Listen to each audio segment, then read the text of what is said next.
I dropped my brother's laptop off at the repair shop on a Tuesday morning, the same way I dropped off dry cleaning or picked up prescriptions.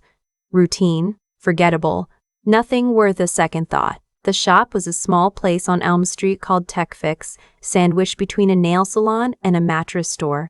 I'd been going there for years. The owner, a quiet man named Ray, had fixed my old Dell twice and never overcharged me. I trusted him the way you trust anyone who's been consistent, not because you know them deeply, but because they've never given you a reason not to. My brother had asked me to bring his laptop in. He said the screen was flickering and the fan was making noise. He lived 40 minutes away and worked long hours at the warehouse, so I offered to handle it. That's what I did. I handled things. I was the one who remembered dentist appointments and renewed car registrations and called the insurance company when Dad's claims sat unanswered for 3 weeks. I was the family's invisible administrator, and I wore it like a second skin without ever questioning the weight. I handed Ray the laptop, gave him my brother's name, Marcus, and told him I'd pick it up by Thursday. Ray nodded, wrote the ticket, and I walked out. 2 minutes, start to finish. I didn't hear from Ray until Wednesday afternoon. He called me from the shop's landline, and I almost didn't pick up because I thought it was a spam number. Something made me answer. Hi, is this Claire? His voice was careful, flat in a way that told me he was choosing words deliberately. Yes, this is Claire. This is Ray, from TechFix. I have the laptop you dropped off. A pause. I need you to come in as soon as you can, today if possible. And I need you to come alone. I remember the exact feeling in my chest when he said that. Not alarm, not yet. More like the moment before you step on ice and your body knows before your brain does. Is something wrong with the laptop? The laptop is fine, he said. It's what's on it. I drove to TechFix straight from work, still in my scrubs. I'm a registered nurse at Valley General, and I'd come off a 10-hour shift. My feet ached, and I hadn't eaten since noon, but Ray's tone had stripped away any thought of going home first. The shop was quiet when I arrived. The teenage kid who usually worked the front counter was gone. Ray was alone. He locked the door behind me when I came in, and that's when I felt it, the ice under my feet. Sit down, he said, gesturing to the chair beside his workbench. I sat. He didn't say anything for a moment. He turned the laptop toward me, opened to a folder on the desktop. The folder was labeled with my father's initials, RL, and the year. I wasn't snooping, Ray said immediately. The fan issue required a full diagnostic. The program scans the whole drive. This folder was sitting unencrypted in the main directory. When I saw what was inside, I stopped. He looked at me steadily. I'm going to show you, and then I'm going to tell you what I think you should do. And then I'm to tell you what I think you should do. And then it's your decision. He opened the folder. There were documents, scanned PDFs, saved copies, what looked like draft versions with tracked edits still showing. I leaned in. My eyes moved across the pages and my brain processed the words slowly, the way you process something that doesn't make sense the first time through. The first document was a power of attorney. My father's name was at the top. The signature at the bottom was dated 8 months ago. My father has Parkinson's disease, early stage, but progressing. He still lives alone in the house I grew up in, 40 minutes from me, 20 minutes from my brother. He is proud and stubborn and hates asking for help, which is why I became the person who handles things without being asked. His handwriting has deteriorated over the past 2 years and he knows it. The signature on the power of attorney document did not look like his current handwriting. It looked like his handwriting from 5 years ago before the tremor. Clean, controlled, steady. The kind of signature someone copies from an old document. Keep going, Ray said quietly. I scrolled. The second document was a property transfer deed. My father's house. The 4-bedroom colonial he and my mother bought in 1987. The house where my brother and I grew up. The house my mother died in 12 years ago. Was listed for transfer to my brother's name. Sole ownership. The deed was a draft, but it was a complete draft. Every field filled in, notary line blank, waiting. The third document was a beneficiary change form for my father's life insurance policy. My name, which had been listed as co-beneficiary alongside my brother for 15 years, had been removed. The form listed Marcus as sole beneficiary. It was dated 6 weeks ago. It had been submitted. There was a confirmation number. I sat back in the chair. The shop was very quiet. I could hear the hum of the equipment around me and nothing else. "Ray," I said, "is the beneficiary change form, is that already processed? Based on the confirmation number, it looks like it was submitted. Whether the insurance company has finalized it, I don't know. You'd need to call them directly." I stared at the screen. "How long do those take to process?" "Usually 2 to 4 weeks. It's been 6.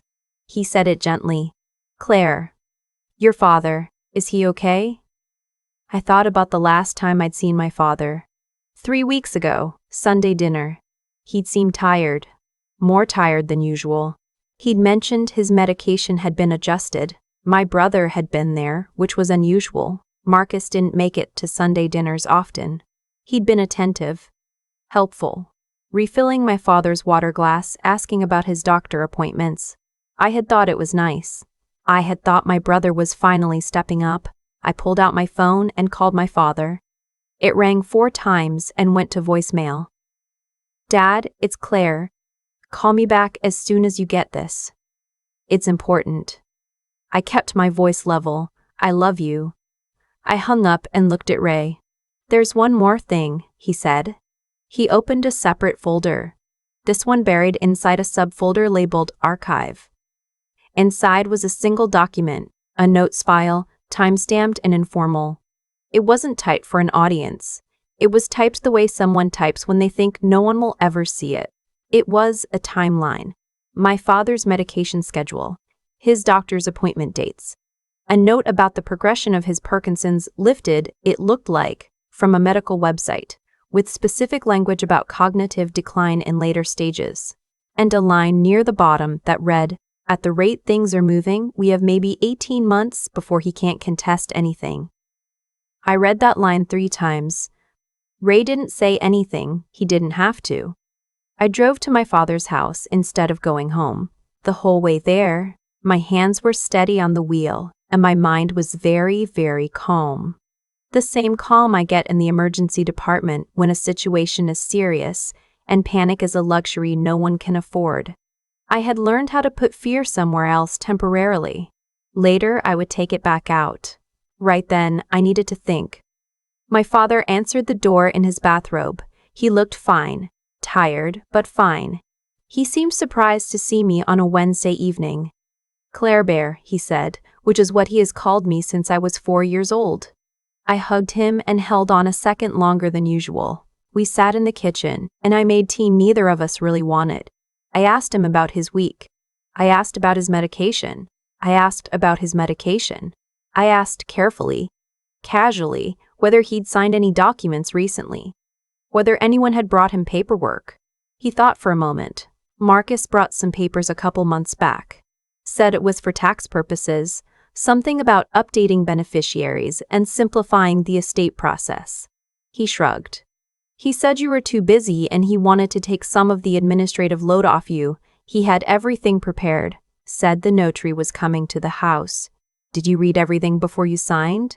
My father paused. He looked at me with the particular expression of a man who is starting to understand that a question is not as casual as it sounded. He walked me through it. I trusted him. I covered my father's hand with mine. "Dad, I need to ask you something, and I need you to be honest with me. Has Marcus talked to you about the house, about what happens to it?" My father was quiet for a long moment. He mentioned a few months ago that it might make more sense, from an estate planning standpoint, to transfer ownership now, avoid probate costs. He said it was something a lot of families do.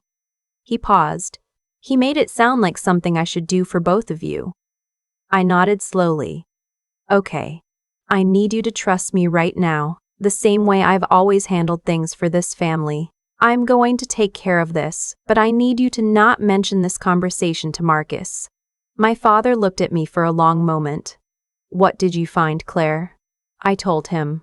The next morning, I called 3 people before 8 a.m., an elder law attorney named Denise Holt, whose number I got from a colleague at the hospital whose family had gone through a guardianship dispute 2 years prior, the insurance company, to ask about the status of the beneficiary change form and my own financial advisor to understand what a completed property transfer deed would mean, legally, if it had already been notarized. Denise was the most important call. She asked me to describe what I'd seen, and when I was finished, she was quiet for a moment. Then she said, "If the power of attorney document was signed under conditions where your father wasn't given full information, or if his cognitive state at the time can be called into question, there are grounds to contest it. But you need to act before anything else is finalized." She paused. The beneficiary change on the insurance. That one I'd move on immediately. Call the insurance company's fraud department, not customer service. Use the word elder financial abuse. That changes how they handle it. I called the insurance company back. I used those exact words. The representative I was transferred to took a detailed report. The beneficiary change, she told me, had been submitted but was currently in a standard processing queue. Because I had filed a fraud report, it would be flagged and held pending investigation. She gave me a case number. I wrote it down in the notebook I had already started carrying everywhere. That evening, I drove to my brother's apartment. He didn't know I was coming. I had spent 24 hours deciding whether to call ahead or show up unannounced, and I chose unannounced because I needed to see his face before he had time to prepare it. He answered the door in a t-shirt and gym shorts, holding a beer, looking relaxed. When he saw me, something moved across his expression. Quick. There and gone, like a fish under dark water. "Claire." "Hey. What are you doing here? Can I come in?" He stepped back and let me in. His apartment was neat. My brother has always been neat in a deliberate way, the kind of neat that's about control rather than cleanliness. I sat on his couch. He sat across from me in the chair. "I brought your laptop to Ray's on Tuesday," I said. He nodded. "Yeah, I was going to ask you about that. Did he say when it'd be ready?" "He called me Wednesday. He found something while he was running the diagnostic." I watched my brother's face.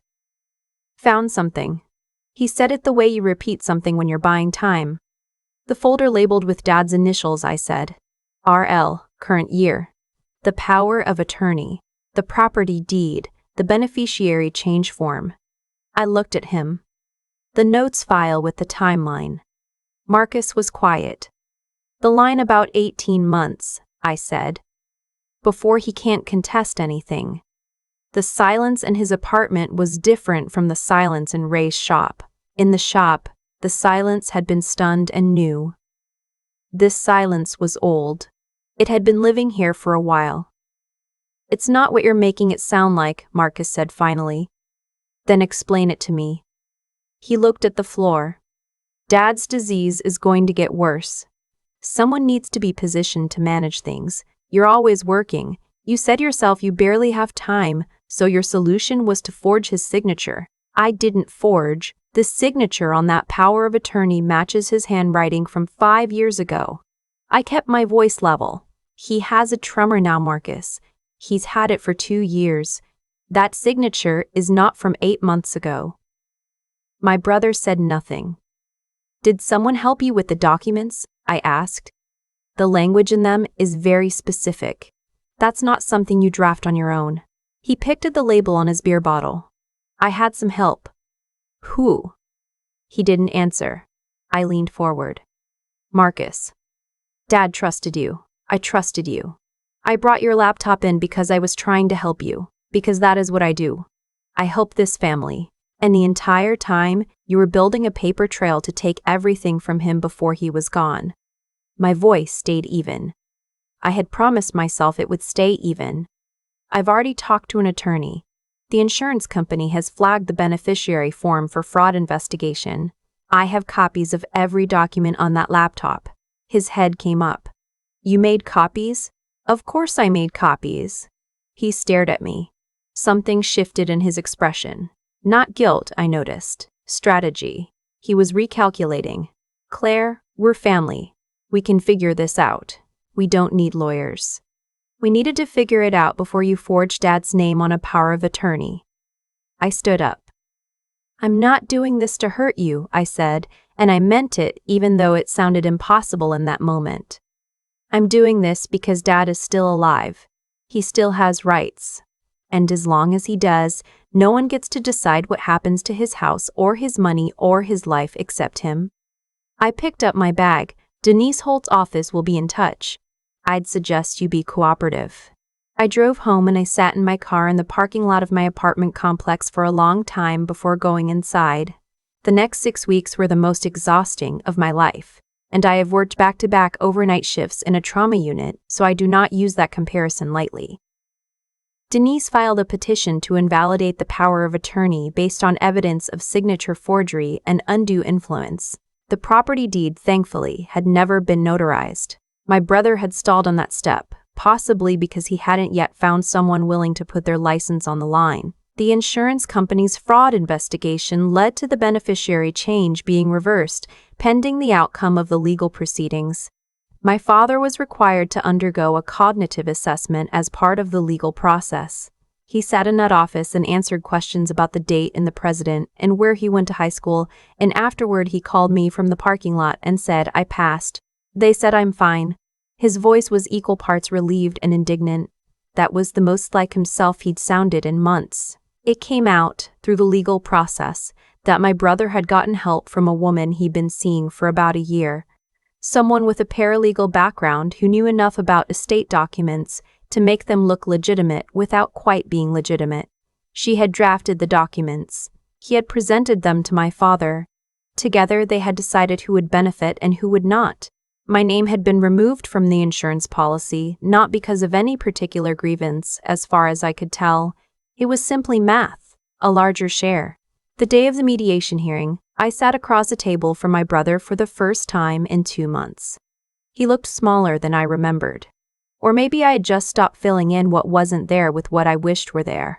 The mediator asked him why he had not simply talked to his father and his sister about estate planning concerns. He said he didn't think they'd listen. He said he didn't think they'd listen. He said he thought I would just take over, the way I always did.